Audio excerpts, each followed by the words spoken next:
Last week, we saw a level of chaos and recklessness from the Trump administration that is truly unlike anything I have seen in my lifetime. Washington Senator Patty Murray is speaking out about how President Trump's funding freeze could impact our state. Last week, a U.S. district judge blocked the plan to freeze potentially trillions of federal spending. But there is still a lot of uncertainty. If the freeze takes effect, Head Start programs and environmental projects will be some of the hardest hit. Senator Murray is calling for immediate action to release the funds Congress already approved. Meantime, the deadline for federal workers to accept the Trump administration's buyout is tomorrow. All federal employees who opt to leave their jobs are promised to receive about 8 months' pay. But many elected officials are raising alarm over that promise. King 5's Madison Wade attended an emergency workshop tonight for federal workers right here in Western Washington for those who wanted to learn their options and ask their questions. Madison.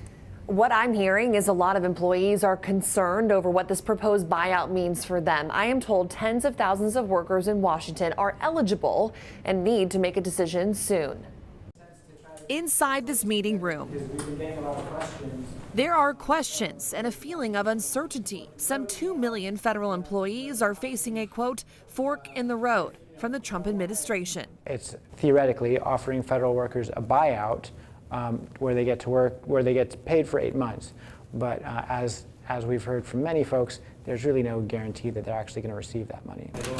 Wednesday night, attorney Rory O'Sullivan and the Fair Work Center opened up an emergency workshop in Seattle for federal workers. Federal workers are uncertain, they're scared, they're not sure what their options are. NBC News reports at least 20,000 federal workers have already taken the buyout. It sounds like a big number, but that's actually less than 1% of the federal workforce, or the folks who've actually received this email. So what that tells me is that there's a lot of folks who really are engaged in the work that they do and know that it's important for them to keep doing it. Washington State Attorney General Nick Brown is joining 11 other state attorneys general to warn federal employees about the, quote, misleading buyout offer. Brown is urging employees to contact their union before making a decision. They deserve better. Meanwhile, Washington Senator Patty Murray says there's no guarantee the workers who accept the offer will get paid through September 30th, as promised.